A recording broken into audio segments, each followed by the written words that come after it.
Hola, ¿qué tal, hijos de la noche? ¿Cómo están? Buenos días, buenas tardes, buenas noches a todos, dependiendo del horario en el que estén escuchando este podcast o que estén viendo el video del podcast. Bienvenidos sean, espero que se encuentren pero muy bien, de donde sea que me escuches. Espero que te esté tratando bien la vida. Y si no es así, te mando un enorme abrazo y muchísima fuerza para continuar. No te preocupes, sabes que todo pasa. Hasta la tormenta más fuerte pasa. Así que si estás pasando por un momento difícil, te mando todas mis fuerzas, todo mi apoyo y pues nada más. Espero que estén teniendo un muy bonito día, un muy buen inicio de fin de semana. Si están escuchando esto en el día del estreno, pues es viernes para ustedes. Yo estoy grabando esto en un lunes, un tanto desvelado y con mucho frío aquí en México, pero afortunadamente todo bien. Antes de comenzar, te recuerdo por favor que si estás en YouTube le des like a este video, te suscribas y actives la campana de notificaciones para que YouTube te avise cada vez que subo un nuevo video en esta plataforma o cada vez que hago un directo en vivo. Asegúrate de estar suscrito y de tener activada la campana porque se vienen cosas muy especiales en noviembre y diciembre e incluso parte de enero, porque voy a estar teniendo invitados muy especiales en el podcast. Algunos de ustedes ya los conocen, a otros aún no los han conocido, si no me equivoco. Algunos me han tenido de invitado en sus programas, pero yo no los he tenido acá en el Grimorio de Rix, así que no querrás perdértelo. Vamos a estar hablando de temas muy interesantes de la Atlántida, de brujería, tanto del lado bueno como del lado malo, con diferentes invitados. Vamos a estar hablando de Lovecraft, de horror cósmico, de asesinos seriales y de muchos otros temas, así que no querrás perdértelo. Y si me estás escuchando en Spotify o en iVoox, asegúrate también de seguirme por allá. Y muchísimas gracias a todos los que me escuchan en esas plataformas audibles, por así decirlo. Creo que esos son todos los anuncios. Sígueme en Instagram, en Facebook, en TikTok, que me está yendo pues medianamente bien en TikTok para el poco tiempo que llevo por allá. Le estoy agarrando la onda. Estoy contando historias cortas, algunos de suscriptores, algunos relatos que ya he contado en el canal cortos. Los estoy contando allá en TikTok, así que asegúrate de seguirme en Instagram y en TikTok. Me encuentras como @el Grimorio de Rix, en los dos todo junto con minúsculas, Rix con doble G. En Facebook me encuentras como el Grimorio de Rix, también en Spotify por si prefieres escuchar el podcast por allá. Si tienes alguna experiencia paranormal que quieras compartir con nosotros, mi correo electrónico está abajo en la descripción, necronomiconrelatos@gmail.com. Y mi novela Demonios de Luna Llena, que puedes ver aquí la hermosa portada, también está ya disponible en amazon.com.mx con entregas a todo el mundo en un precio muy accesible. Así que si lo quieres, ya sea en formato físico o en formato digital, el link está aquí abajo en la descripción en YouTube o búscalo en amazon.com.mx como Demonios de Luna Llena. Y estate al pendiente porque ya estoy editando el audiolibro. Si puedo decirlo, está quedando bastante chulo, está narrado por mí, así que está al pendiente para cuando el audiolibro esté disponible. Si todo sale bien, por ahí de diciembre, muy cercano a la Navidad, estará ya en audiolibro, en Storytel, espero. Ya les estaré diciendo en qué plataformas, pero el audiolibro espero que esté listo para que sea regalo de Navidad de más de uno de ustedes. Y en algunas cuantas semanas estaré avisando quién ganó los libros firmados. Tuve un pequeño contratiempo, se atrasó mi paquete con los libros que pedí de autor para firmarlos, entonces espero que no haya tanto problema con ustedes. Se supone que debería llegar en alguno de estos días de noviembre, si no ya les estaré avisando, pero no se preocupen, de que habrá ganadores, ustedes no se preocupen por eso. Pero bueno, queridos amigos, ya habiéndoles dicho los anuncios parroquiales de costumbre, el día de hoy, en este bonito viernes frío aquí en Latinoamérica, en el episodio número 63 del podcast, que espero no estar equivocado y que sí sea el episodio 63, te estaré hablando de 3 temas muy intrigantes, que en esta ocasión no tienen que ver con espectros, con fantasmas ni con vampiros, como habíamos venido tratando en los episodios del último mes. También desde pues prácticamente todo octubre y todavía el podcast de la semana pasada en vivo, los protagonistas fueron ustedes, fueron relatos de suscriptores que me habían dejado en comentarios de YouTube o que me habían enviado a Facebook o alguno por correo electrónico. En esta ocasión los relatos no son de ustedes, son 3 relatos poco conocidos pero que son muy intrigantes y que seguramente no te vas a querer perder, que están un poco más enfocados a temas distintos, también paranormales, pero no tanto con vampiros, ni fantasmas, ni críptidos como habíamos venido haciendo, sino de otros temas, digamos, más allá, temas que tienen que ver un poco más con la ciencia, con la parte desconocida de la ciencia, dimensiones alternas, la inmortalidad y cosas por el estilo. Estos temas que estaremos tocando hoy, al menos 2 de ellos, ya he tocado temáticas parecidas en este canal.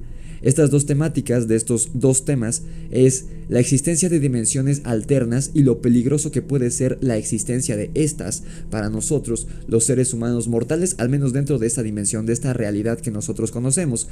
Y el otro tema que ya he tocado, temas similares de esta temática en el canal, es la existencia de una civilización perdida que pudo haber sido contemporánea de la Atlántida. Ya hemos hablado de la Atlántida en el pasado, les sigo debiendo el episodio de Lemuria, ya hemos hablado de Agartha, hoy les voy a hablar de otra civilización que está casi comprobado o por comprobar por varios arqueólogos e investigadores del mundo que existió al mismo tiempo que la Atlántida, mientras que la Atlántida era una isla, se cree, en el océano Atlántico.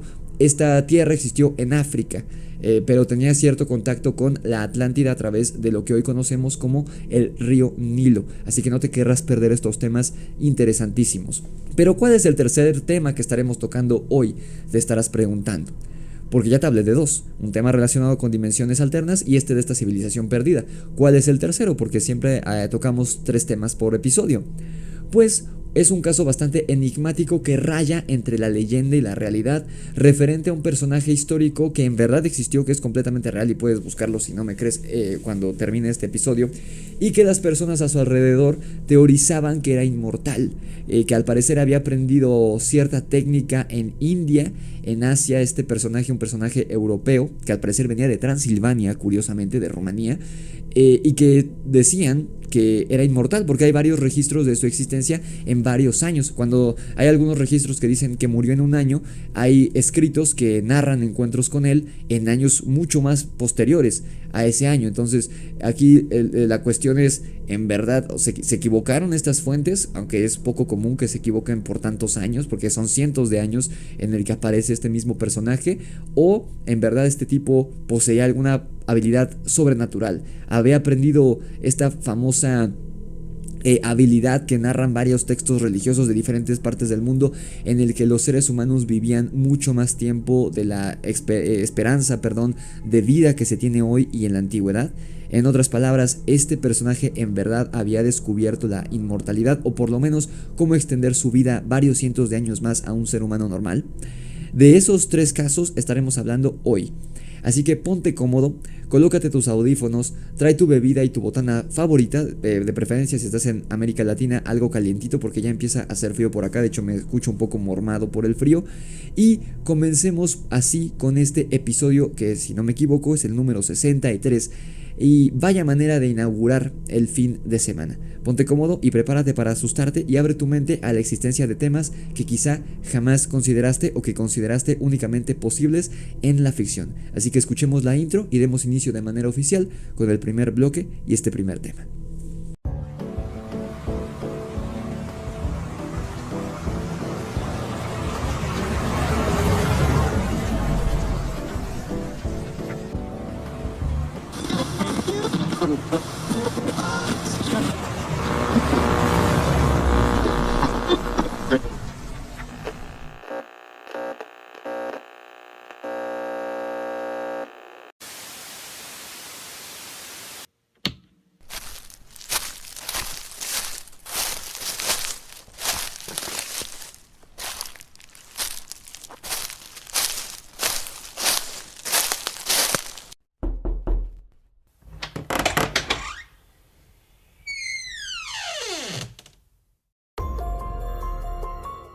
Acabas de caer en uno de los espacios más oscuros de Internet.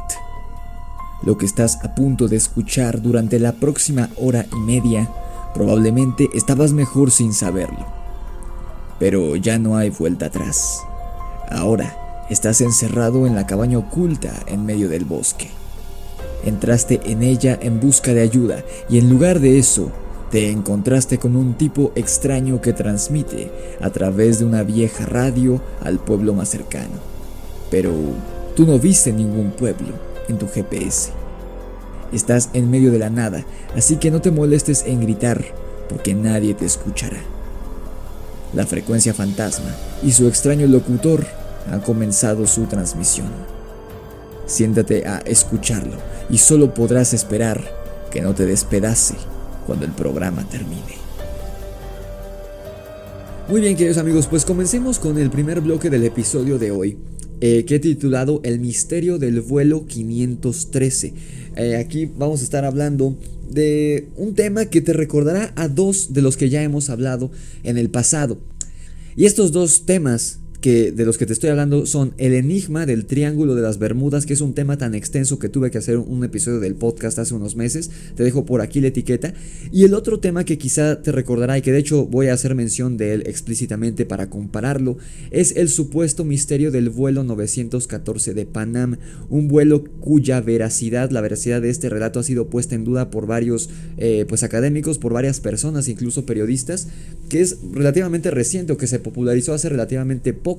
De hecho tiene casi mi edad. Este relato se dio a conocer en 1994-1995 y es bastante curioso. Hablé de él hace muy poco, por ahí de julio o agosto. Te dejaré también por aquí la etiqueta para que vayas a verlo en caso de que no lo hayas visto. Y es de hecho muy similar a este y tiene que ver mucho sobre todo con el enigma de lo que ocurre en el Triángulo de las Bermudas, de los aviones que desaparecen en esta zona y los barcos que desaparecen.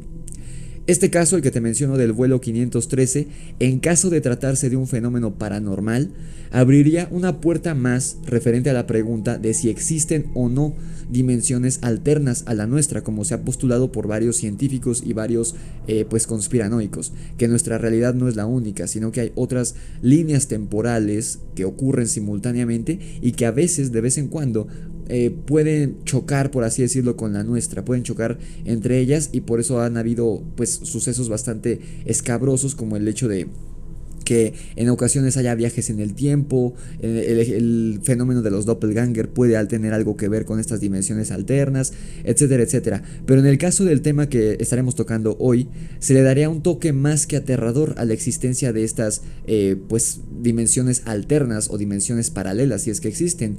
Pues, al igual que en la historia del experimento Filadelfia, del que ya te he hablado y te dejo por aquí la etiqueta, nos diría que los seres humanos no estamos hechos biológicamente para soportar un viaje a través de otras dimensiones. Porque mucho se ha hablado en la película de Avengers Endgame, que es como la última película, la más reciente que tuvo éxito referente a viajes en el tiempo. Pues dentro de la trama de las películas, Volver al Futuro y muchas otras películas de viajes en el tiempo o viajes a otras dimensiones, todo se hace muy fácil por medio de un aparato. Pero el caso de hoy, el que estamos a punto de revisar, pues nos demostraría que biológicamente los seres humanos no estamos hechos para hacer esos viajes, y que si llegáramos a intentarlo sería más que catastrófico, como el caso que te menciono del experimento Filadelfia, que es un caso que igual muchos dicen que no existieron, pero que no existió, pero muchos otros afirman que sí, que durante la Segunda Guerra Mundial Estados Unidos quiso y llevó a cabo un experimento del que supuestamente hay varios testigos, incluyendo los militares que formaban parte de la tripulación, que teletransportaron un barco de la costa de Filadelfia a una costa en Inglaterra. O sea, varios cientos de kilómetros de distancia en cuestión de segundos, pero salió mal, y los militares que iban a bordo de este barco se fusionaron con el metal del vehículo, y obviamente todos fallecieron en ese supuesto experimento que el gobierno ha dicho 1000 veces que no existe, que no es verdad, que eso no ocurrió. Pero hay muchos testigos que dicen que sí lo vieron, tanto testigos en la costa de Filadelfia como testigos en esta costa en Inglaterra, creo que fue en Glasgow si no me equivoco, pero hay varios testigos. Entonces ahí, ¿a quién le crees? ¿A la leyenda urbana o al gobierno de Estados Unidos? Hay mucho enigma sobre el experimento Filadelfia, pero ya tengo un video al respecto si quieres ir a verlo.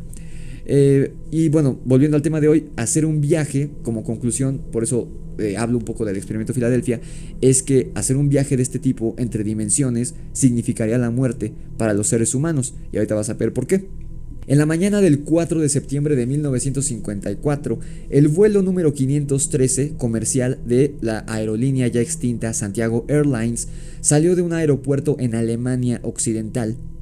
Pasaron días y el avión nunca llegó a su destino y tampoco hizo contacto con ninguna torre de control, por lo que se cree que desapareció en alguna parte del océano Atlántico sin dejar rastro. Aquí algo curioso es que en esta zona del océano Atlántico es donde supuestamente existió la Atlántida, y que pareciera, o al menos es una hipótesis de la que no se habla mucho, podría ser que la Atlántida, en caso de que haya existido y yace debajo en las profundidades del océano Atlántico, tiene una parte de eso, está cerca del Triángulo de las Bermudas, de este triángulo que se forma entre Miami y otros dos, creo que es entre Miami, Cuba y Puerto Rico, o una cosa así, no me acuerdo en dónde se forma bien el triángulo, pero tiene cierta conexión con el Océano Atlántico. Entonces, una hipótesis que planteamos en el podcast del Triángulo de las Bermudas es que quizá los restos de esta civilización que supuestamente era avanzada, la Atlántida, produzca cierto magnetismo que abre, por así decirlo, un portal dimensional, o en el mejor de los casos, en el más realista, estos restos de esta civilización submarina ya perdida, ya extinta a lo largo de miles de años, lo que hace es que hace que los aparatos, los instrumentos de los aviones fallen y los aviones se pierdan y pues finalmente se estrellen en el agua, ¿no? Vaguen y se estrellen. Entonces aquí, curiosamente, donde se cree que desapareció este vuelo 513 de Santiago Airlines fue precisamente en el Océano Atlántico, esta zona, una de las zonas más enigmáticas de los 7 mares. Las autoridades asumieron que el avión se había estrellado en alguna zona particular alejada de todo tránsito aéreo y en el que no había asentamientos humanos ni vías de transporte marítimo o de otro tipo, por lo que los restos de este avión se sumergieron en los abismos del océano y nadie vio que se estrellara, o sea que se había perdido y se había estrellado en una zona donde no había gente, donde no pasaban aviones ni barcos y donde no había ningún asentamiento humano, por lo que pasó desapercibido el choque, el naufragio de este avión. A raíz de esta desaparición, Santiago Airlines, la aerolínea, cerró sus puertas al público en el año 1956, o sea, 2 años después de esto, y nunca más se supo de nuevo sobre el vuelo 513, ni de las 92 personas que iban a bordo hasta 35 años después. Simplemente, al igual que había ocurrido con el vuelo de Panam, como fueron décadas las que ocurrieron entre la desaparición y la posterior aparición de estos vuelos, pues se les dio por muertos y ya. Pero en el caso, y normalmente cuando un avión desaparece no se vuelve a encontrar sus restos para nada, pero en el caso del vuelo de Panam y en el caso de Santiago Airlines, los dos volvieron a aparecer, pero décadas, varias décadas después, en este caso 35 años después. Ahora tendremos que viajar un poquito en el futuro hacia la colorida década de los años 80. Estábamos en los años 50 cuando se desaparece este avión, ahora viajemos a los 80 para descubrir el elemento aterrador de este relato de la vida real y que hace que resalte este caso de entre los numerosos casos de aviones desaparecidos al año en todo el mundo. El 12 de octubre de 1989, en Puerto Alegre, Brasil, el desaparecido vuelo comercial Santiago número 513 aterrizó como cualquier otro avión en cualquier otro día. Los empleados del aeropuerto de Puerto Alegre estaban extrañados por el aterrizaje del avión que se suponía extraviado desde hacía 35 años y que además curiosamente no respondía a las señales de radio, o sea, el piloto jamás se comunicó con la torre de control, por lo que ahí podría haber una falla en la veracidad del relato, porque si no hace comunicación contigo un avión, y les digo porque yo estuve estudiando aviación, al menos en México, y en Estados Unidos es incluso peor porque es un país bélico, si una si una aeronave no identificada entra en el espacio aéreo de un país, tienen incluso la capacidad de enviar pues aviones militares a que lo derriben, porque no saben qué es lo que puede ocurrir.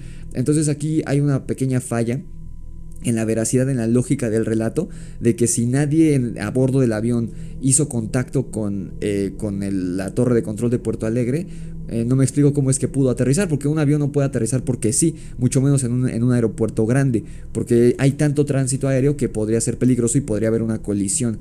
Entonces aquí puede que haya una falla en la veracidad del relato, pero bueno, sigamos adelante, porque puede que también haya ocurrido que por lo mismo de decir, oye, este es un avión viejo, no es de nuestro avión, no es de nuestro aeropuerto, no es de aquí, no es ni siquiera de Brasil, entonces en la conmoción puede que hayan dejado aterrizar el avión bajo estas circunstancias extraordinarias de que el piloto no se comunicó con el controlador aéreo.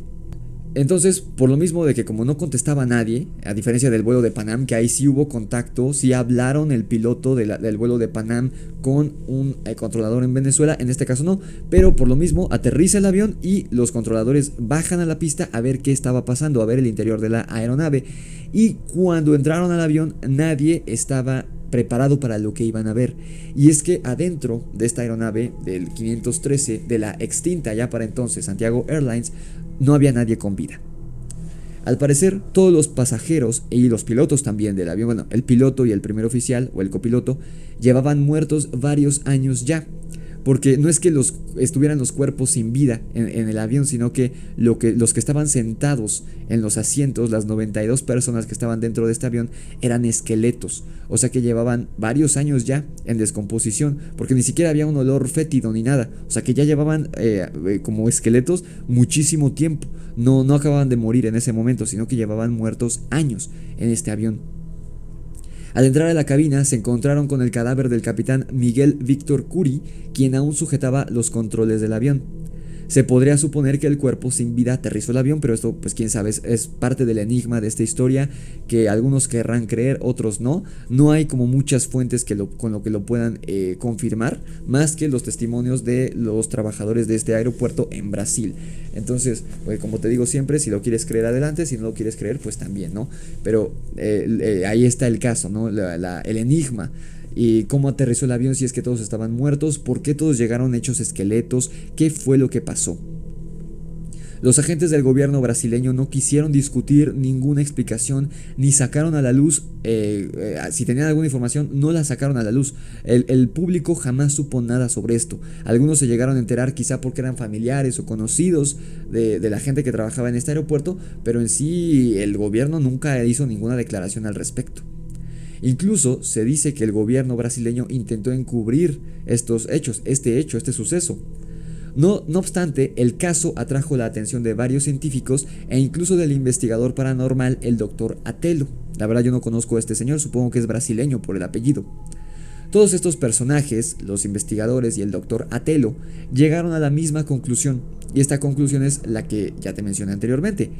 El vuelo 513 de Santiago Airlines, que había despegado en 1954 y aterrizó en 1989, se había metido o había entrado en una especie de burbuja temporal de la cual lograron salir 35 años después, en el año 1989, el año en el que supuestamente aterrizó este avión en Brasil. Obviamente esto no salió bien ni para los pasajeros del avión ni para los pilotos, porque aunque el avión estaba completamente intacto, tanto por fuera como por dentro, pues las 92 personas que iban a bordo estaban más que muertas, llevaban muertos al parecer varios años, porque te digo, eran esqueletos los que iban a bordo, no eran cuerpos, eran esqueletos, y toma bastantes años para que la carne se descomponga por completo. Entonces, ¿cuánto tiempo habrá pasado para ellos en el interior de esta burbuja temporal? ¿Será que habrán estado atrapados en esta burbuja temporal durante 35 años, que fue lo que estuvo desaparecido el avión? ¿O fue más tiempo? ¿O fue el hecho de haber entrado a esta dimensión alterna o este limbo dimensional lo que hizo que se convirtieran en esqueletos? Algo similar podría ser al fenómeno de la combustión interna, del que también ya hice un episodio del podcast, y de hecho muchas gracias al suscriptor que me etiquetó en TikTok, que otro TikToker hizo un TikTok sobre el tema de la combustión espontánea y me etiquetó diciendo que conoció el tema gracias a mí. Muchas gracias, querido amigo, quien quiera que seas, te mando un abrazo si es que estás viendo este podcast. Podría ser que haya una conexión entre el fenómeno de la combustión espontánea y esta posible existencia de dimensiones alternas, ¿no? Podría ser. Y este no sería el único caso enigmático relacionado con la aeronáutica y viajes entre dimensiones. Como te mencioné antes, ya te he hablado en el canal del vuelo 914 de Panam, el cual supuestamente despegó el 2 de julio de 1955, más o menos en el mismo año que este vuelo de Santiago Airlines del que te estoy hablando hoy. Despegó en Miami, curiosamente, de nuevo aquí la conexión con el Triángulo de las Bermudas, porque uno de los puntos del Triángulo de las Bermudas es precisamente en la costa de Florida, si no me equivoco, en Miami. Y desapareció este avión, despegó en Miami el 2 de julio del 55, desapareció, se dieron por muertos, se dio por perdido el avión y reapareció el 9 de septiembre de 1992, un par de años después de la reaparición del vuelo 513 de Santiago Airlines, pero este no apareció en Brasil, sino que apareció en el aeropuerto de Caracas, en Venezuela. Así que son bastante similares los casos, el del vuelo de Panam y el vuelo de Santiago. Sin embargo, la diferencia que existe entre estos dos es que el vuelo de Panam llegó a aterrizar en la pista de Caracas de Venezuela, e incluso el piloto llegó a hablar con el controlador aéreo Juan de la Corte. Y al igual que ocurrió aquí, la diferencia es que el vuelo de este que aterrizó en Brasil, aterriza, nunca se hizo contacto con el piloto y cuando entran al avión están los esqueletos. En el caso de Panam, sí habló el piloto y le dijo, somos el vuelo 914 de Panam, estábamos programados para aterrizar en, no me acuerdo en qué país, el día tal de 1955. Y le dice el controlador, el venezolano, este hombre Juan de la Corte, que fue el testimonio que supuestamente dio a conocer el hecho, le dice, oye, pero no estamos en 1955, estamos en 1992, tú estás en Venezuela. Desde que él nunca lo vio en persona, desde que le dijo esto, escuchó que estaba asustado y confundido el piloto, le dice, no, eso no puede ser, aterriza, y los controladores aéreos se dice que fueron a la pista para hablar, para abordar la nave y hablar con el piloto, pero antes de que llegaran el avión volvió a alzar vuelo y ya no se volvió a saber de él. Desde 1992 ya no se supo, jamás, o al menos que se sepa, jamás aparecieron los restos de este 914 de Panam, simplemente volvió a desaparecer. ¿A dónde se fue? A otra dimensión, quién sabe, pero ahí sí hubo un contacto. Sí habló, estaban vivos al parecer e intactos el piloto, el primer oficial, la tripulación, las aeromosas y todo esto, y los pasajeros. Al parecer estaban vivos y completamente intactos, aunque habían viajado casi 40 años en el futuro, en el caso de Panam. Pero en el caso de Santiago habían llegado pues sin vida los cuerpos, ¿no? Entonces esa es la diferencia, perdón, le pegué al micrófono si escucharon un golpe medio feo. Esa es la diferencia principal entre estos dos casos, pero son bastante similares, incluso son bastante cercanos en tiempo. Uno desaparece en el 55 y aparece en el 92, y el otro desaparece en el 54 y reaparece en el 89. Bastante curioso estas conexiones, también que ambos aparecen en América Latina, siendo que uno despegó de Miami y el otro de Alemania, y otra cosa que tienen en común es que ambos tenían que pasar por el Océano Atlántico, algo bastante enigmático que podría conectar estos dos casos con el Triángulo de las Bermudas. Y también existe un caso similar a estos dos, de los cuales se pone en duda la veracidad, porque sí, es verdad, del caso de Santiago Airlines y el caso de Panam, se ha puesto en duda la veracidad de ambos relatos en muchas ocasiones. Hay quien dice que no existe. De hecho, ahí te presento una muy buena investigación que se hizo en el video que hice sobre el vuelo de Panam, donde podría demostrarse que en efecto es un fraude, que jamás existió. Parece ser que lo inventó una revista de estas de ciencia ficción y no de ciencia ficción, sino como de temas paranormales, americana. Parece que la inventó. Podría ser. En el caso este de 513 de Santiago no encontré nada de que fuera falso, pero también hay mucha gente que duda de su veracidad. Y sí hay como cosas, sí tienen fallas las historias, pero hay un caso que es que ocurrió a mucha menor escala y que ese sí es real y simplemente es algo inexplicable, y es el caso del vuelo 502 de Avianco, que desapareció entre comillas de nuestra realidad durante 17 minutos. Durante 17 minutos no se sabe qué pasó con este avión, simplemente cuando ellos llegaron habían pasado 17 minutos más para ellos.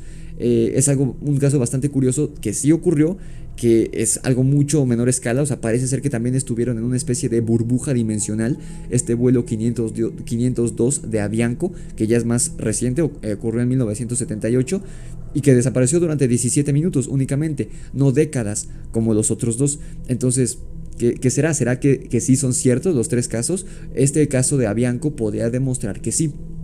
Y además este caso, el caso de Avianco, que está mejor documentado, podría además explicar qué es lo que pasó en los otros dos casos mencionados, en el de Santiago y en el de Panam, y quizá podría explicar qué es lo que le ha ocurrido a los aviones perdidos en el Triángulo de las Bermudas, que han sido muchísimos, y sobre todo en la época de la Segunda Guerra Mundial desaparecieron cientos de aviones americanos en la región del Triángulo de las Bermudas y no se encontraron sus restos.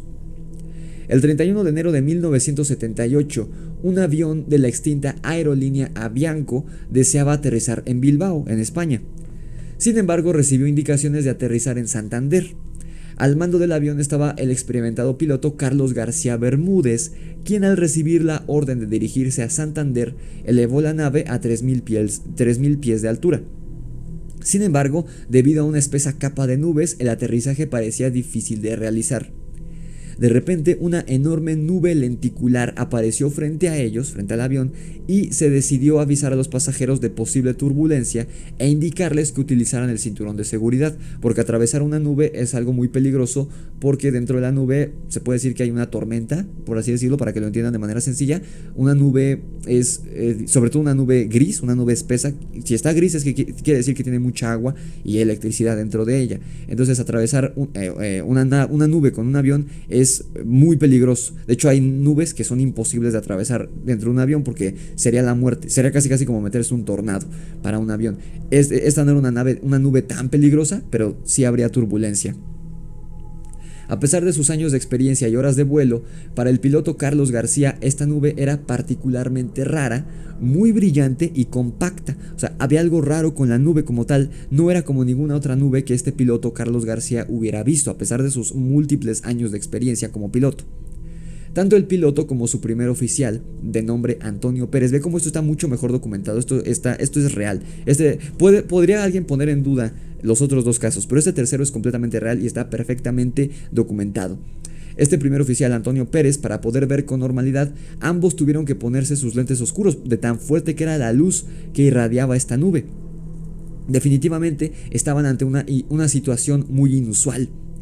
Al ingresar en la misteriosa nube, las brújulas electrónicas del avión, el radar meteorológico, la radio y el cuentamillas dejaron de funcionar sin ninguna explicación, algo muy similar a lo que ocurre en el Triángulo de las Bermudas. Curiosamente, esto no estaba ocurriendo en el Triángulo, esto ocurrió en espacio aéreo español. La escena parecía como si hubieran entrado a una zona compleja como el Triángulo de las Bermudas, precisamente es lo que dice aquí la información.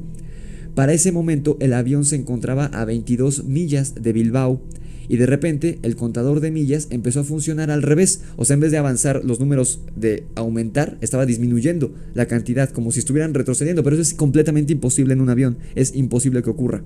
Porque por el simple hecho de que un avión no puede ir en reversa, es simplemente imposible y sin embargo estaba ocurriendo. Prácticamente se encontraban volando pero sin avanzar. No se podía escuchar nada y tampoco podían transmitir ni comunicarse con alguien a través de la radio. Esto igual algo que ocurre en los vuelos que llegan a pasar por el Triángulo de las Bermudas, los que han sobrevivido, que han habido pocos aviones que han sobrevivido a esa zona. Escucha mi episodio sobre el Triángulo de las Bermudas para que escuches varios testimonios de viva voz de un par de pilotos que lograron sobrevivir y que fue como empezó a actuar el avión en este espacio aéreo del Océano Atlántico. Durante 7 minutos la tripulación y los pasajeros, obviamente también los pilotos, estuvieron viviendo un verdadero momento de tensión. Pensaron que el avión se iba a caer porque es imposible que un avión se quede detenido en su lugar. Un helicóptero puede hacerlo, pero un avión es imposible. Hasta la fecha no existe un avión que pueda hacer esto. Entonces, en caso de que esto no fuera algo paranormal, de que estuvieran en otra dimensión o algo así, imagínate la fuerza que debería ser, si lo piensas de manera lógica y escéptica, imagínate lo fuerte que debía ser la resistencia que otorgaba esta nube para que el avión estuviera detenido, por así decirlo. O sea, que fuera tan fuerte el viento que tenía en contra para que el avión estuviera detenido. Era imposible, simplemente imposible. Sin embargo, una vez que el avión salió de esta nube, de esta extraña nube, fue como si nada hubiera pasado. Todo volvió a la normalidad, el avión siguió avanzando normal, los mecanismos, los aparatos, los instrumentos de vuelo regresaron a la normalidad, todo como si nada hubiera pasado. Por su parte, la investigadora Jenny Randles, en su libro Viajando en el Tiempo, explica que este tipo de episodios de teletransportación se inician al ingresar en bancos de niebla, donde en su interior se producen fallos eléctricos o se escuchan zumbidos. Al aterrizar en Santander, el piloto García Bermúdez relató lo sucedido y se abrió un expediente en torno al caso. Para sorpresa de todos, se descubrió que el último tramo del trayecto a Santander había durado 17 minutos más de lo que ellos creían. O sea, 17 minutos habían estado perdidos, habían estado fuera de este mundo, por así decirlo. Por lo que se pensó que el avión había ingresado en una especie de grieta en el tiempo cuando atravesó esta niebla luminosa poco común. Y esto es curioso, esto que dice esta autora Jenny Randles, es bastante curioso porque, al menos que a mí me consta, a mí nunca me ha pasado algo así, que de estos que llaman fallas en la realidad, que yo no creo que sean fallas en la realidad. Yo creo que son más bien que la gente y los vehículos, puede ser también, ingresan a una especie de ruptura espacio-temporal y se pueden teletransportar ya sea en espacio o en tiempo, que ha habido casos muy conocidos, pero a mí que me conste, está el relato de uno de ustedes, de un chico colombiano, que me mandó a inicios del año, si no me equivoco, en el que algo similar ocurrió, igual en una lluvia normal, en una lluvia como común y corriente en la ciudad de, creo que fue en Medellín. Él caminaba a casa del trabajo, una caminata que llevaba a cabo en 10 minutos. En la lluvia dice que de repente un relámpago suena muy fuerte pero sin sonido, brilla muy fuerte pero sin sonido, la luz fue muy intensa, pero él dijo, bueno, no pasó nada, siguió caminando a su casa, y cuando llegó a su casa no habían pasado 10 minutos, sino 2 semanas. Para él no ocurrió nada, para él fueron los 10 minutos que hacía de camino del trabajo a su casa, pero para su familia estaban muy espantados porque había estado desaparecido durante 2 semanas enteras, o 2 semanas y media, una cosa así.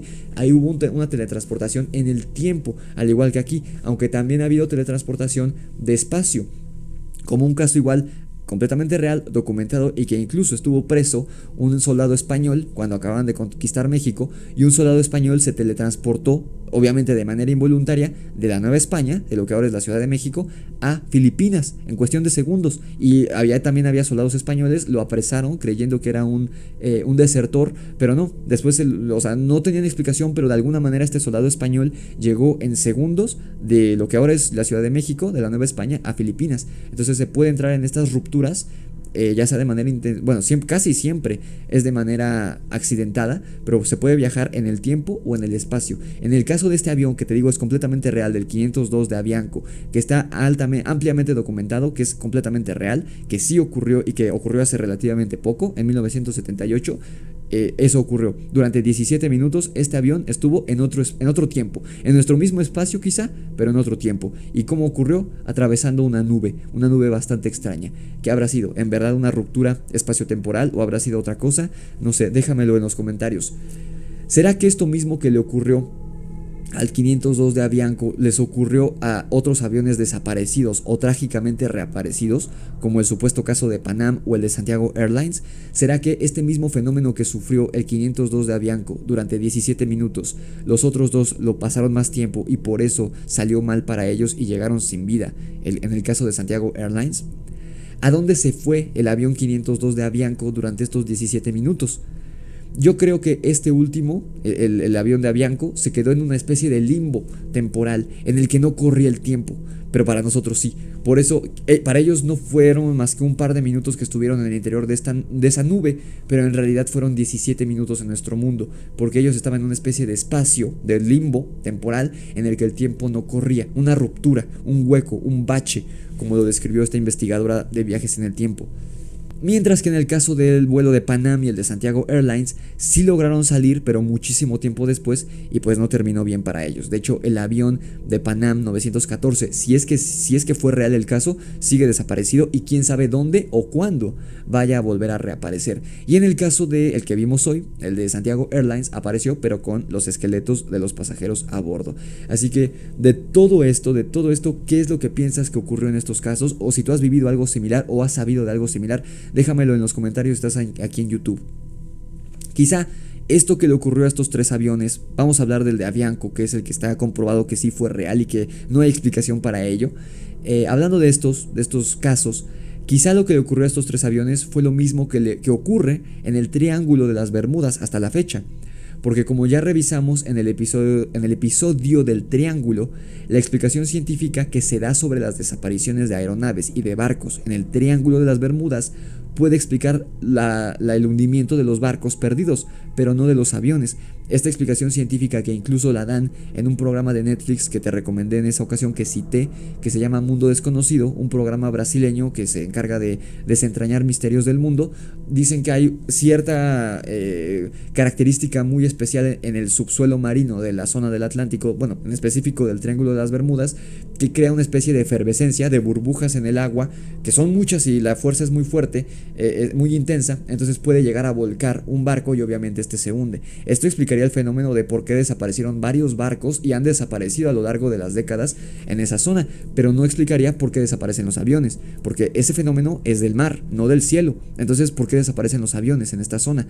Porque ha habido gente que sí ha sobrevivido a esa zona y cuentan que como en este caso, se vuelve loco el avión, pierden el control de él, que la fuerza de la gravedad es tan fuerte ahí que las alas se mueven como si fueran las de un ave, las alas del avión, lo cual es muy peligroso porque si se rompen, ahí quedó, etcétera, etcétera. Entonces, la explicación científica que intenta desentrañar este misterio no responde del todo el enigma del Triángulo de las Bermudas, y podría ser que este caso de este vuelo de Avianco nos explicara en escala pequeña algo que ocurrió únicamente durante 17 minutos, afortunadamente para este avión, y que sobrevivieron todos sin ninguna secuela más que el susto, pero podría explicarnos a escala qué es lo que ocurre en el Triángulo de las Bermudas. Quizá el Triángulo de las Bermudas en efecto es, como se ha teorizado, una ruptura espacio-temporal en el que los aviones y los barcos entran y desaparecen y vuelven a aparecer en otro tiempo o en otro espacio, o quizá jamás vuelven a aparecer y se quedan ahí por siempre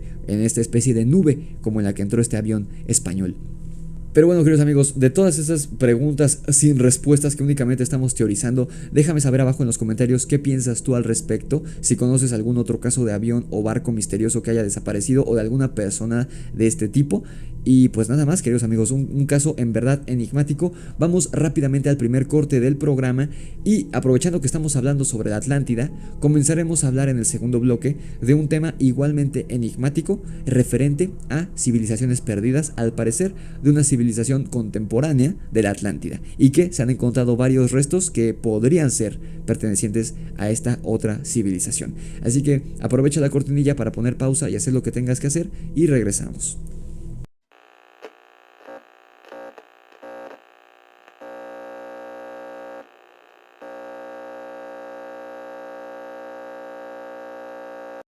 ¿Qué tal, queridos amigos? Bienvenidos de vuelta tras esos segundos de corte. Bienvenidos al segundo bloque de este episodio número 63 o 64 del podcast de El Grimorio de Rix, perdón, no de Riz, de Rix. No soy el hermano de Malcolm, aunque me decían eso en la secundaria, pero no es el Grimorio de Riz, es el Grimorio de Rix. Bienvenidos al segundo bloque, donde te voy a estar hablando, y este es el título de este bloque 2, de la civilización osiriana. Quizá no conoces esta civilización o jamás la has escuchado nombrar, pero es una civilización sumamente antigua y sumamente enigmática, de la que parece ser se han hallado vestigios y que hay varias teorías e hipótesis de que sí existió y que como tal jamás dejó de existir, como en el caso de la Atlántida, que la Atlántida se teoriza, desde lo que dijo Platón, y varios investigadores han encontrado cosas que podrían confirmarlo, que se hundió en el océano Atlántico. Pero en el caso de la civilización osiriana, parece ser que no se extinguió per se, sino que simplemente se dividió en otros territorios y cambió de nombres. Pero incluso parece ser que esta civilización osiriana podrían ser antecesores de los mismos griegos y de los egipcios. Egipto ha sido protagonista de varios temas enigmáticos en este programa, y aún nos falta hablar de muchos más enigmas de Egipto. Ya te he hablado un poco del libro de Thoth, que es un texto sumamente misterioso de Egipto, de todos los enigmas que hay referente a la Esfinge, a las pirámides y muchas otras historias, y falta mucho. Te debo el episodio sobre las tablas Esmeralda y muchos otros enigmas de los egipcios, que es una de las civilizaciones más antiguas. Y pues es que es obvio, al ser África o al pertenecer Egipto a uno de los territorios más antiguos de la humanidad, o sea África, es claro que hay cosas que jamás sabremos sobre la historia de este pueblo, y la existencia de una civilización llamada los osirianos es prueba de ello, porque estos osirianos también habitaron en África. Y es que si los egipcios, que son, digamos, de las civilizaciones de las que ya tenemos idea de lo que hicieron, no conocemos al 100%, y muchas cosas de las que creemos saber de los egipcios son hipótesis de los historiadores. Como te dije en el episodio de las pirámides, nunca se encontraron los planos de las pirámides. No se sabe cómo se construyeron las pirámides egipcias, no se sabe si en verdad la construyeron los egipcios, porque hay teorías de que dicen que ya estaban ahí cuando llegaron los egipcios. Quizá fueron los mismos osirianos que vivieron en más o menos en la misma zona que la construyeron. No se sabe por qué se construyeron las pirámides, así que si de los egipcios hay tantos enigmas, imagínate de esta civilización que al parecer existió miles de años antes que la civilización egipcia. Años de investigaciones han revelado que la zona mediterránea era un inmenso valle fértil, no un desierto como es hoy, sino que era un valle fértil, era como una especie de jungla, específicamente en la misma época en la que existía la Atlántida. En el Mediterráneo, en esa época en la que supuestamente se ha situado a la Atlántida, habría existido una posible civilización conocida como los osirianos. Imagina que Antigua se plantea a la Atlántida, que según lo que decía Platón, que le llegó a contar a un sacerdote egipcio cuando viajó a esta tierra, fue que cuando los griegos apenas empezaban a surgir, los atlantes ya, o sea, los de la Atlántida, ya llevaban varios siglos de prosperar. Y que de hecho, si no hubiera sido por esta tormenta marina, la Atlántida hubiera seguido prosperando. Entonces, imagina lo antiguo que es esta civilización osiriana en África, que existió al mismo tiempo que la Atlántida, al parecer. Durante la existencia de la civilización osiriana, el río Nilo era conocido como el río Styx, y el recorrido de este cuerpo de agua era diferente a como lo conocemos hoy en día. En lugar de desembocar en el mar Mediterráneo, el río Styx, que hoy conocemos como el río Nilo, pero era el mismo, solamente con otro nombre, continuaba hasta el valle Osirian y luego giraba hacia el oeste para fluir hasta la parte más profunda del valle Mediterráneo. En este valle y en parte del desierto del Sahara era en donde habitaban los osirianos, según las teorías de algunos investigadores basándose en los hallazgos que han hecho. O sea, el curso de lo que hoy conocemos como río Nilo, que en esa época se conocía como el río Styx, determinó el lugar en donde vivía esta civilización. Bastante curioso, bastante enigmático, y de nuevo, recuerda que imagínate qué tan antiguo es este relato, que el desierto del Sahara todavía era un valle fértil en el que podía vivir una civilización entera. Lo que hoy es un desierto, en ese momento era un valle completamente fértil, lleno de vida y de vegetación. Porque además el Nilo pasaba por ahí, en ese periodo temporal. La arqueología formal, es decir, las cosas que sí están comprobadas, acepta que en las profundidades del mar Mediterráneo hay 200 ciudades hundidas. Esto no es una teoría, esto es algo que sí está comprobado por la arqueología formal, o sea que puedes encontrar en un libro normal en una biblioteca. Hay 200 ciudades hundidas en el mar Mediterráneo. La civilización egipcia, junto a la minoica y la micénica de Creta y de Grecia, son en teoría restos de la cultura osiriana, como te mencioné al inicio del bloque. Parece ser que la civilización, el pueblo egipcio, los minoicos y los micénicos de Creta y también Grecia, estos pueblos son, digamos, descendientes de los osirianos, de Osiria. Parece ser que los osirianos, este pueblo se dividió en varias partes, ahorita vas a ver por qué, y surgieron estos pueblos, Egipto, Grecia, Creta y los que te acabo de mencionar, pero pues como tal no se extinguieron, simplemente se dividieron y cambiaron de nombre, algo completamente natural, geográficamente hablando, debido a los cambios del plano, del mundo, etcétera, etcétera, guerras, cambios, desastres naturales y muchas otras cosas que siguen ocurriendo hasta la fecha, ¿no? Se cree que esta civilización, la osiriana, erigió edificios a prueba de terremotos, una tecnología que, si no tengo mal entendido, justamente estaba viendo un video hace rato de esto, qué coincidencia. Según yo, esta tecnología de edificios a prueba de terremotos surge en Japón, si no me equivoco, hace 100 años, en 1924. Puede que sea más antigua, pero ya es de nuestra era, o sea, mínimo de 1800, 1700 y algo en Japón, porque pues ahí tiembla mucho. Y ahí las estructuras tienen una forma como de X, las paredes tienen una especie de X que son como resortes para que cuando tiembla las paredes no se quiebren, sino que son paredes flexibles, por así decirlo. Pues se cree que esta civilización miles de años antes ya había creado edificios a prueba de terremotos, y no solo eso, sino que al parecer poseían electricidad y otras tecnologías comunes en la época de la Atlántida. Tecnología muy avanzada, tecnología que se parecería e incluso superaría a la nuestra, en vez de la de los pueblos antiguos que conocemos. Algunas hipótesis más aventuradas incluso aseguran que los osirianos poseían naves voladoras y otros medios de transporte, normalmente impulsados por electricidad, y esto lo basan algunas personas, esto no está comprobado, es una teoría, pero estas teorías están basadas en la afirmación de que hay huellas similares, se han encontrado huellas similares a las de ruedas de autos encontradas en Malta, las cuales atraviesan grandes acantilados hasta perderse bajo el agua. O sea, estas ruedas dirigen a caminos o sitios en los que antes eran tierra y ahora están bajo tierra, están bajo el mar, perdón, son ahora tierra submarina. O sea, que son civilizaciones perdidas. Y estas huellas son muy similares, que fueron encontradas en Malta, son muy similares a las huellas que deja un coche, las ruedas de un coche cuando pasan. Por eso dicen que quizá esta civilización poseía naves o vehículos avanzados que operaban con electricidad. Obviamente esto es una teoría, nunca se ha encontrado ninguno de estos vehículos, pero esta afirmación surge a raíz de estas huellas que se encontraron en Malta. La plataforma de Baalbek en el Líbano ha sido uno de los principales misterios de la arqueología durante muchos años, y se cree que esta edificación era tecnología osiriana. Espero haberte dejado en Instagram alguna imagen de qué es es una especie de monumento, como una especie de... no es una pirámide, pero es sí como una especie de planicie con unas torres. Esto es la plataforma de Baalbek. Esta plataforma está fabricada con las rocas talladas más grandes del mundo. Algunas de estas piezas miden más de 24 metros de largo y 4 metros de ancho, y cada piedra tiene un peso estimado de entre 1200 a 1500 toneladas. O sea, algo que es, pues, si no imposible, muy difícil de imaginar cómo hicieron esta construcción hace miles de años, que está en el Líbano. Esta construcción sí existe y puedes encontrar fotos de ella en Google Imágenes. Si lo quieres buscar ahorita, abrir una pestaña aledaña, búscalo como la plataforma de Baalbek. Se escribe B grande, A, apóstrofe, otra A, L-B-E-K.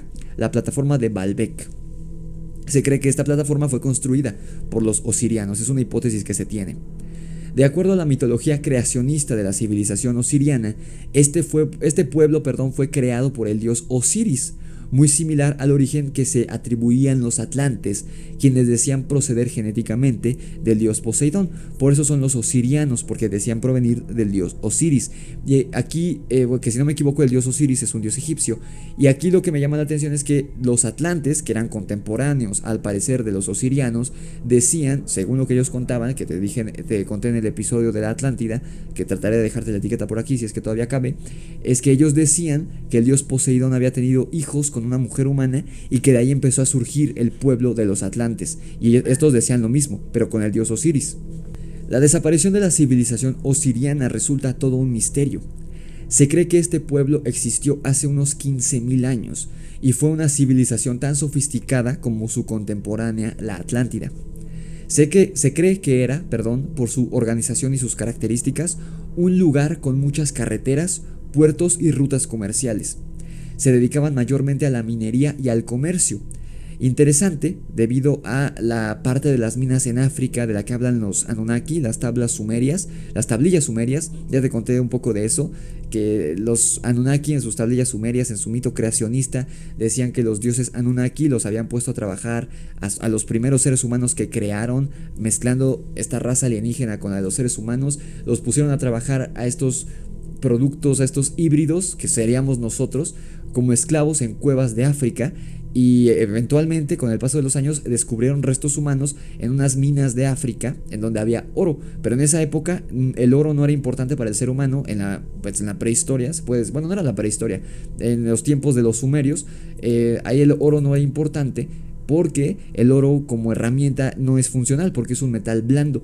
Entonces ese es un enigma de por qué encontraron estos restos humanos más antiguos que los sumerios en minas de oro en África, y aparte los sumerios en sus tablillas dicen que ahí trabajaban. Entonces como que ahí está el enigma de ok, entonces los Anunnaki sí llegaron a la Tierra y todo lo que cuentan las tablillas sumerias no es un mito sino que es verdad. Ahí está ese misterio, y curiosamente ellos se dedicaban a la minería, los osirianos, en esta zona de África.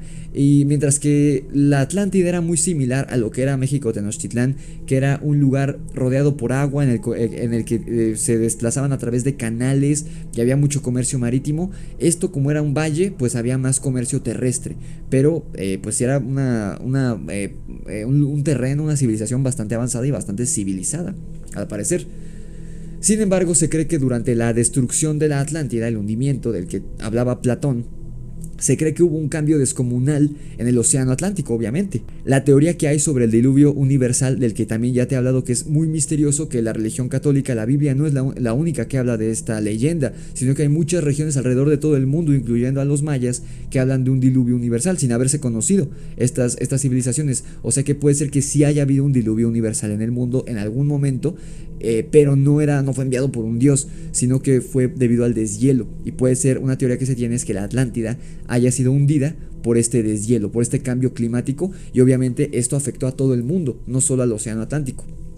Este cambio generó que el río Styx, que hoy conocemos como el río Nilo, cambiara totalmente su curso y la cuenca mediterránea comenzó a inundarse. Y obviamente este pueblo de los osirianos tuvo que moverse del lugar para no hundirse igual que la Atlántida. Que la Atlántida la tenía difícil porque era una isla, no tenía a dónde huir, por eso supuestamente se hundió. Pero ellos sí podían correr, o sea, podían correr o huir a latitudes más elevadas, los osirianos. La agitación del agua destruyó la mayoría de las ciudades osirianas, lo que los obligó a trasladarse a terrenos más elevados, como te digo. Es decir, que Osiria no se extinguió como tal, es decir, sus edificaciones sí, en su mayoría, y están bajo el agua, en el mar Mediterráneo, como lo ha comprobado la arqueología, sino que su gente se tuvo que mover y convertirse en otros pueblos, como se cree que ocurrió con algunos atlantes, que hay una teoría que dice que los atlantes, los sobrevivientes, se desplazaron en el agua porque sabían, era un pueblo navegante, y se cree que algunos llegaron a Sudamérica, al sur de México, lo que hoy es la zona de los mayas, que los mayas son descendientes de los atlantes, y que otros llegaron a la zona de España, si no me equivoco, y los otros, no me acuerdo a qué otra parte decían que habían llegado, creo que a Grecia, o no, a Egipto también creo que decían, no me acuerdo, ahí checa el capítulo de la Atlántida para que veas el dato bien, pero aquí, como te digo, parece ser que los griegos, los de Creta y los mismos egipcios provenían de los osirianos, por eso había tanta conexión entre varios símbolos que comparten los griegos y los egipcios, porque al parecer algunos pueblos egipcios y algunos pueblos griegos provenían de los osirianos, o sea que era del mismo pueblo prácticamente, solo se cambiaron el nombre y se cambiaron a vivir a distintos territorios de África y de Europa respectivamente. Referente a este tema, si te interesa el tema de la Atlántida, que es muy enigmático, que muchos consideran que es 100% un mito, también en parte porque ha sido tomado por DC, por ejemplo, que lo toman como mito, o bueno, más bien como ficción en las historias de Aquaman, está la película esta de Disney, como ha sido abordado por tantas obras de ficción, hay mucha gente que cree que la Atlántida es solo eso, un invento, una leyenda más, un mito más, pero no, sí hay muchas, aunque no se ha comprobado la existencia de la Atlántida, sí se han encontrado varias de vestigios de que pudo haber existido, tanto relatos como el del mismo Platón, que no era cualquier pelado, era Platón, y él fue el que de viva voz lo escuchó de un sacerdote egipcio, y él fue el que empieza a difundir la información sobre la Atlántida, y se han encontrado restos submarinos de ciudades, de civilizaciones que podrían ser de la Atlántida. Entonces la Atlántida, sí, si bien no ha sido comprobada su existencia, puede que sí haya existido, quizá no tal cual como lo dicen las leyendas, pero sí es muy probable que haya existido. Entonces, si te interesa el tema de la Atlántida, checa el capítulo, pero además vamos a tener una especie de secuela de ese episodio de la Atlántida, porque vamos a estar charlando próximamente en esta sorpresa que te digo entre noviembre y enero con Tara Soja, que es una sanadora holística que ya la tuve de invitada en el programa, y ella nos va a hablar también de la Atlántida, un poco más de, digamos, la filosofía y las prácticas que tenían los atlantes, porque este pueblo de la Atlántida es muy importante en los estudios esotéricos, no solo por el enigma histórico que representa.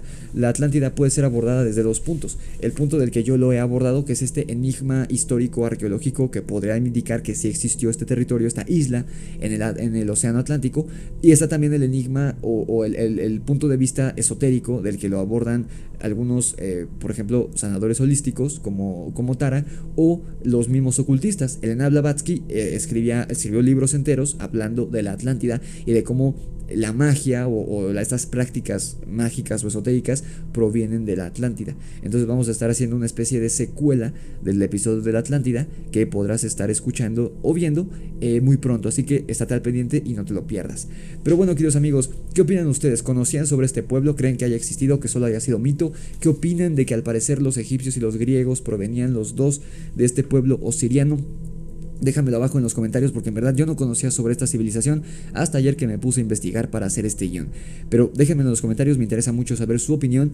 Vamos entonces al segundo y último corte del programa y regresaremos para hablar del último caso de hoy, un caso profundamente misterioso sobre una persona no sobre un pueblo, como en el caso de los osirianos, ni sobre una tripulación, como en el caso del primer bloque, lo cual, en mi opinión, el caso de que se trate de una persona en específico, de un individuo, lo vuelve más aterrador, pero también más interesante. Así que aprovecho la cortinilla del corte para ir por más bebida, por más botana, para ir al baño y te veo de regreso. Así que vamos al corte.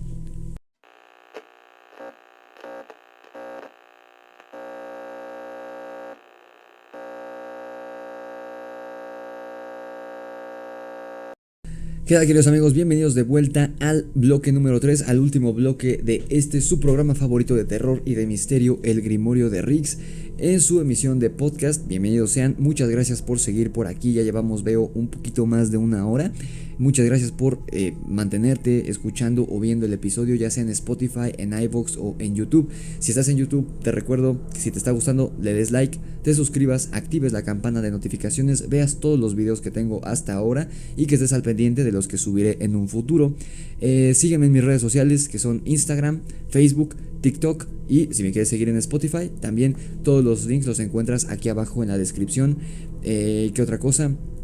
También encuentras el link a mi novela Demonios de Luna Llena, que está disponible ya en amazon.com.mx, tanto en el formato físico, que es el que estás viendo aquí, y el formato digital en Kindle, cualquiera que lo prefieras, así que ya lo sabes. Y empecemos ahora sí con este último bloque ya para despedirnos de este programa, que he titulado El Hombre Inmortal, y es de un caso bastante enigmático que no tiene que ver con vampiros, aunque vamos a mencionar ahorita la palabra Rumanía, aunque vamos a mencionar un nombre que si eres fan de la serie de Castlevania te va a sonar un poco. No tiene que ver con vampiros este tema de este personaje supuestamente inmortal, sino que tiene más bien que ver con las artes místicas y con ciertos enigmas de los que se hablan en la zona de Asia, en específico de la India, y las prácticas que se llevaban y se llevan incluso a cabo en ese sitio hasta la fecha. Así que vamos a empezar con este relato. En el siglo XVIII existió un personaje considerado por muchos contemporáneos suyos la figura más extraña de todos los tiempos, y este personaje, que es completamente real y puedes buscar información sobre él, es el Conde de Saint Germain, como precisamente el personaje que aparece en la segunda y en la tercera y en la cuarta temporada de Castlevania de Netflix. Se llama exactamente igual, el Conde de Saint Germain, y de hecho sí hay como cierta conexión con este personaje, así que eso es bastante curioso. No sabía que ese personaje estaba basado en alguien real. El verdadero origen de este personaje, del Conde de Saint Germain, y muchos datos sobre su vida jamás fueron comprobados, lo que hace que su existencia haya sido cubierta por un halo de misterio. Era una figura muy misteriosa este personaje.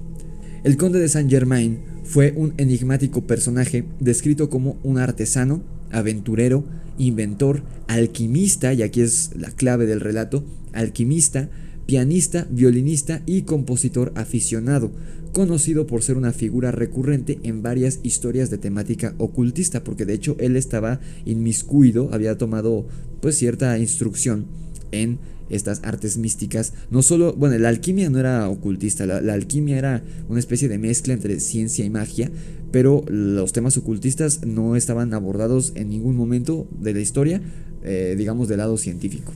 Algunas fuentes citan que, en realidad, el famoso sobrenombre francés proviene del latín Sanctus Germanus o Germanus, que significa santo hermano, y aunque no se sabe dónde nació este hombre, lo más probable es que haya nacido en un castillo de los Montes Cárpatos, hijo del último príncipe de Transilvania, Francisco Rákóczi II, y su primera esposa Teleki. O sea que podría ser que este hombre haya sido un familiar lejano del famoso Vlad Tepes, un personaje completamente real que nada tiene que ver con el Drácula, con el vampiro, con el personaje de ficción. Aunque muchos piensen que sí, te dejo por aquí. Creo que ya no caben etiquetas, traté de dejarte el episodio de Vlad Tepes para que veas que hemos vivido engañados mucho tiempo, y el Drácula de Bram Stoker nada tiene que ver con el Vlad Tepes, con este conde de Valaquia de la vida real, nada tiene que ver. Más que lo único que le gustó a Bram Stoker fue el apellido de Drácula y lo usó para la novela, pero fuera de eso nada tiene que ver.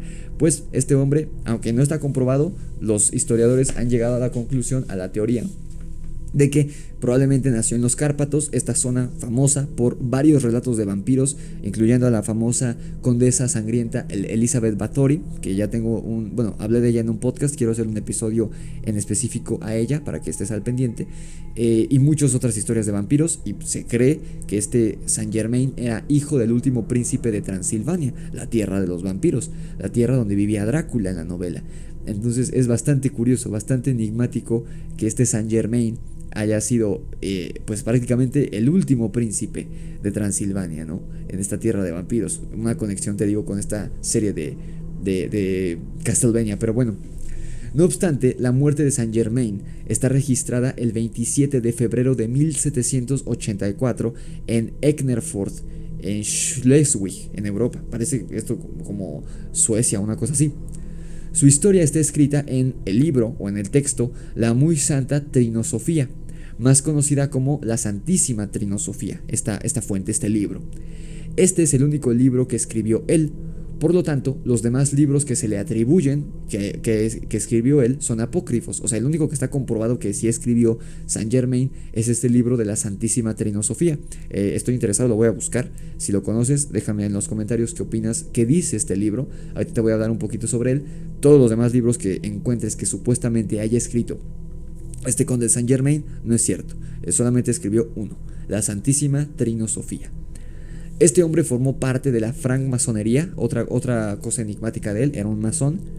Este único libro que escribió, la Santísima Trinosofía, es un manuscrito que se halla en la biblioteca de Troyes, en Francia. Si alguna vez viajas para allá y te gustaría conocer este texto, ahí está, en esta biblioteca de Troyes.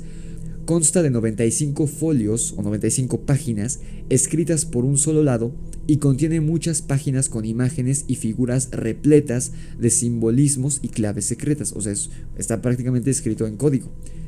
Las experiencias descritas en el texto se refieren a las pruebas que debe soportar y atravesar todo discípulo aspirante a la iniciación, pruebas que fortalecen al hombre y lo capacitan para actuar en campos de actividad más elevados, amplios y sutiles, espiritual, mental y energéticamente hablando. O sea, es un tratado de magia, o no magia como lo pensarías tú de brujería, sino en estas prácticas pues ocultistas, espiritistas, que tienen que ver con meditación para alcanzar ciertos lugares o ciertos espacios mentales para lograr cosas extraordinarias de las que hablaban gente como Elena Blavatsky y muchos otros ocultistas y magos más modernos. No pienses magos del sombrero de pico, magos más modernos.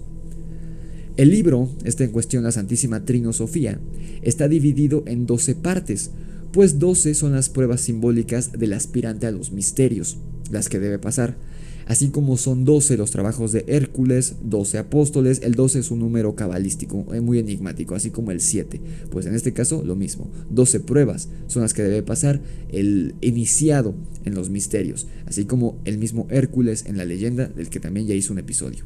Las 12 pruebas que se incluyen en este libro escrito por Saint Germain están relacionadas con las 12 tribus de Israel, además los que eran en ese entonces 12 planetas, que ahora son 11, y muchos otros objetos o muchas otras pruebas que son 12. Los 12 meses del año también, por ejemplo, etcétera, etcétera, etcétera. Aunque mucho se ha descrito sobre los poderes sobrenaturales del conde de Saint Germain, poco se sabe en verdad sobre su misteriosa vida, como te dije al inicio, poco se sabe sobre este hombre. Se le ubica cronológicamente en el siglo XVIII. Sin embargo, se ignora cuál fue su origen, o sea, en qué año nació, se ignora qué edad tenía cuando supuestamente murió, que es lo que dicen algunas fuentes, pero otras contradicen esto. Entonces no se sabe en qué año murió ni en qué año nació. Y también se ignora de qué manera había logrado adquirir estos conocimientos necesarios para acceder al dominio de 3 bienes sumamente valorados por sus contemporáneos. Y estos 3 bienes eran riqueza, saber y vida eterna, porque este hombre tenía mucho dinero, era un conde, tenía riqueza, dominaba varias artes y varias ciencias, tenía saber y parecía que tenía vida eterna. Parece que vivió, si no para siempre, muchísimos años más de lo que vive un ser humano normal. Y que además, curioso, no envejecía, o sea, siempre estuvo joven este tipo. Y es que este hombre, en palabras del mismo pensador Voltaire, y cito, no muere nunca y sabe de todo. Eso decía Voltaire, de Saint Germain. No muere nunca y sabe de todo. Bastante curioso, bastante enigmática esta afirmación de este pensador. No solo era calificado como el hombre más rico, aún en los máximos niveles sociales de ese entonces, sino que también era catalogado como un estudioso de varios idiomas, eximio pianista y violinista, además de un experto conocedor de la alquimia. O sea, manejaba muchísimos temas a la perfección este hombre. No solo tenía dinero, sino que era sumamente inteligente y sumamente diestro en muchas diferentes disciplinas, tanto científicas como artísticas. Saint Germain aseguraba poseer, entre otros saberes, el secreto de la piedra filosofal, que no es de Harry Potter, sí existe la leyenda de la piedra filosofal, en algún episodio te hablaré de ella, pero él aseguraba poseer conocimientos sobre esta piedra, que tenía que ver con la alquimia, cosa de la que él era practicante y muy diestro, sabía mucho sobre esto, mediante la cual, de la piedra filosofal, era posible transmutar cualquier metal en oro. Este hombre también dominaba una técnica desconocida mediante la cual podía duplicar el tamaño de un diamante, supuestamente. Quizá de aquí venía su riqueza, si es que en verdad esto existía, que la piedra filosofal transformaba cualquier metal en oro y que esta fórmula que él tenía duplicaba el tamaño de un diamante, podía ser que eso explicaba el origen de su riqueza tan grande, de riqueza económica. Hablaba permanentemente de supuestos viajes en el tiempo que él había realizado, experiencias psíquicas mediante las cuales afirmaba haber conocido otros mundos. Su figura cobró una enorme popularidad en la corte de Luis XV, a quien maravilló con sus poderes, los cuales decía haber adquirido en numerosas expediciones a la India y Tíbet, donde podría ser que tuvo todo este conocimiento oculto, secreto, y quizá con este conocimiento escribió este libro de la Santísima Trinosofía. Tras la muerte de su protector, dio también muestras de sus dotes de clarividente a Luis XVI, el sucesor de Luis XIV, y a su esposa María Antonieta, a quienes les advirtió inútilmente sobre la inminencia de una, y cito, gigante conspiración que cambiaría por completo el orden establecido de Francia. O sea que al parecer Saint Germain predijo, por así decirlo, la Revolución Francesa, cosa que ni Luis XVI ni su esposa María Antonieta le hicieron caso y pues todo terminó como sabemos, ¿no? Pero parece ser que este hombre lo predijo, o sea, era incluso más diestro que Rasputín, porque Rasputín, ya hablamos de él en algún episodio, sabía mucho igual de temas ocultos, de supuesta magia y demás, que quizás si era en verdad un mago que aprendió a curar con ciertas técnicas que aprendió en las montañas de Siberia, cuando estuvo ahí de ermitaño en su juventud, pero era un hombre que no sabía ni escribir. En este caso, este tipo manejaba muchísimas cosas, o sea, pareciera ser un vampiro, no porque fuera un vampiro, sino que la imagen que nos muestran de él, rico, muy sabio, con muchos conocimientos, digamos, académicos e incluso conocimiento de magia, nos recuerda un poco a cómo nos pintan a Drácula, por ejemplo, en la película de Ford Coppola. No digo que este tipo fuera un vampiro, no creo que haya sido un vampiro, pero sí era muy enigmático y sabía de todo, literalmente. Quizá sabía de todo porque había vivido muchísimos años. Sin embargo, aunque las manifestaciones de la sabiduría del conde de Saint Germain eran a todas luces sorprendentes, el eje central de su leyenda es la longevidad, pues existen testimonios de que, por ejemplo, tenía alrededor de 50 años en 1710. No obstante, en el diario de su amiga Madame de Adhemar está registrado un encuentro con el conde de Saint Germain ocurrido en 1820, o sea que si tenía supuestamente 50 años en 1710, pero vio a esta amiga en 1820, habrá tenido casi más de 150 años para ese entonces, ¿qué fue un error en las fechas o en verdad este tipo vivió cientos de años? ¿Qué es lo que pasó? Si fueran veraces estos datos, estaríamos en condiciones de afirmar que este extraño personaje vivió al menos 150 años, pero puede ser que más, si es que en algún momento murió, porque puede ser que jamás haya muerto, que en verdad haya descubierto el secreto de la inmortalidad y ande por ahí todavía en el mundo o haya andado hasta tiempos anteriores. Y quién sabe cuándo nació, porque te repito, no se sabe en qué año nació. Esta teoría de que sea el hijo del último príncipe de Transilvania es una teoría. Esto no está comprobado, no saben en qué año nació y no saben en qué año murió, si es que murió. Es sumamente enigmático, hay muchas cosas, muchos misterios alrededor de este personaje. Algo tenía que ver su origen transilvano, hablando de todo lo que se habla en esta región de Rumanía, de magia, de brujería negra, de vampirismo. ¿Tenía algo que ver con estos conocimientos? ¿En verdad aprendió artes místicas olvidadas en India y por eso conocía todo esto y por eso descubrió la inmortalidad? ¿En qué año nació realmente este personaje y cuándo murió? Si es que en verdad murió. ¿Por qué hay tanto misterio alrededor de su vida? ¿Por qué sabía tanto sobre tantas cosas? Yo creo, si es que en verdad pudo descubrir el secreto de la inmortalidad o de la longevidad hasta lo que uno quisiera, quizá fue que por eso sabía tanto y por eso tenía tanto dinero, porque llevaba varios años, varios siglos cosechando riquezas y cosechando conocimiento, algo sumamente enigmático que pues no hay tantísima información sobre este personaje, pero que te repito fue completamente real, sí existió. Y está este dato que puede ser que todo sea explicado por medio de que eran leyendas y cuentos inventados y fallos en las fechas, que este encuentro de 1820 se hayan equivocado y fuera de 1720. Eso tendría más sentido porque tendría ahí 80 años para ese entonces más o menos. O en efecto puede ser que sí haya vivido en 1710 y en 1820, y entonces nos hablaría de que este sería un caso paranormal sin explicación de un hombre posiblemente inmortal. Pero bueno, queridos amigos, hasta ahí los 3 casos que estuvimos revisando hoy, como mis conclusiones personales tras la investigación que hice para redactar el guión. Del primer caso del avión, yo pondría en duda tanto el de Panam, del que ya te había hablado, como el de Santiago Airlines, pero el vuelo de Avianco de 1978, que estuvo en una especie de limbo temporal en 1978, yo ese lo tomo por real porque es real, está comprobado, está bien documentado, y yo creo que estuvo en una especie de bache de espacio temporal donde no corría el tiempo, que estaba en nuestro mundo, pero que era una especie de limbo temporal. Así que los vuelos de Panam, el vuelo de Panam y el vuelo de Santiago Airlines, que supuestamente aterrizó 35 años después lleno de esqueletos, yo los pondré en duda porque tienen algunas fallas básicas, digamos, referente a las leyes de aviación, a las leyes de aeronáutica mundiales, ¿no? Entonces yo, por ejemplo, que sé un poco de eso, puedo decir así de, esto no pasa en la vida real, esto no pasaría así. Entonces yo dudaría un poco de esos casos, pero no el de Avianco. El de Avianco es 100% real y algo raro pasó ahí. Y puede ser que ese fenómeno en pequeña escala nos explicaría qué es lo que ocurre a los aviones que pasan por el Triángulo de las Bermudas o por el Océano Atlántico en general, que es un océano muy enigmático. Se dice que porque debajo está la Atlántida y algo tiene que ver esta ciudad que está bajo el mar, hundida. Puede ser que tenga algo que ver con todo esto, con estos fenómenos que ocurren ahí. Así que yo sí creo que este caso del vuelo de Avianco de 1978, que estuvo 17 minutos perdidos en otro tiempo, es clave para comprender qué es lo que ocurre, en específico en el Triángulo de las Bermudas. En el segundo caso de la civilización osiriana, pues hay muchas enigmas todavía, pero creo que es completamente plausible que haya sido un pueblo de África y que debido a los cambios climáticos y al cambio del terreno se hayan tenido que mover de donde ellos habían vivido en este valle cercano a lo que hoy conocemos como el río Nilo, y que se hayan dispersado por el territorio y que se hayan cambiado el nombre, que se hayan convertido en varios pueblos. Creo que es completamente plausible, e incluso creo que sí pudieron haber existido al mismo tiempo que la Atlántida, obviamente ellos en África, mientras que la Atlántida era una isla en el océano Atlántico.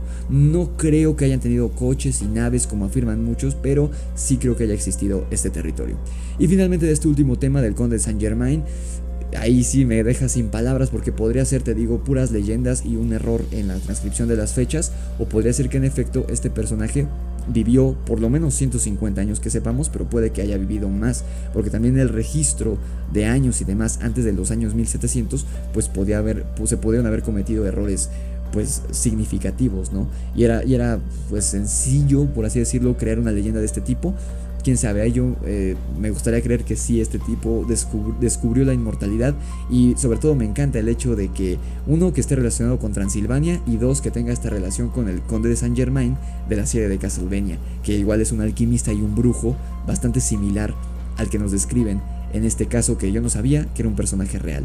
Así que esas son mis conclusiones, queridos amigos, de los 3 temas tocados hoy en este episodio del podcast. Déjenme abajo en los comentarios a qué conclusiones llegan ustedes, si saben algo similar a alguno de estos 3 temas que tocamos hoy. Si quieres saber, o si tienes algún dato sobre la Atlántida, por ejemplo, o si sabías sobre la civilización osiriana, si conoces algún caso de rupturas en el tiempo, como el de este avión de Avianco del 78 en España, o si conocías algo sobre este personaje Saint Germain o algún personaje similar. Déjame en los comentarios si estás en YouTube. Si estás en Spotify y quieres comentar, por favor ve a YouTube a comentar, o hazlo en mis redes sociales. Te repito, en Instagram me encuentras como @elgrimorioderix, todo junto y con minúsculas. En TikTok también me encuentras como @elgrimorioderix. En Facebook como El Grimorio de Rix, y si estás en YouTube y quieres escucharme en Spotify, también me encuentras como El Grimorio de Rix por allá. Y si quieres mi novela Demonios de Luna Llena, ya la puedes encontrar en formato físico y digital en amazon.com.mx. Ahí entregas a todo el mundo a un precio bastante accesible. Así que no se preocupen, los que concursaron, ya estaré anunciando los ganadores en estas semanas. Y quizá tarde un poco porque te digo que está retrasado mi pedido, pero de que llegarán los libros a sus casas de los ganadores, llegarán firmados por mí. No se preocupen, denle like a este video si les gustó, suscríbanse tanto en YouTube como en Spotify, activen la campana de notificaciones y sin más ni más, yo me despido. Les deseo un bonito viernes, una bonita semana, un bonito fin de semana. Esto fue el podcast del Grimorio de Rix, contándote 3 sucesos inexplicables de la vida real. Nos escuchamos en la oscuridad.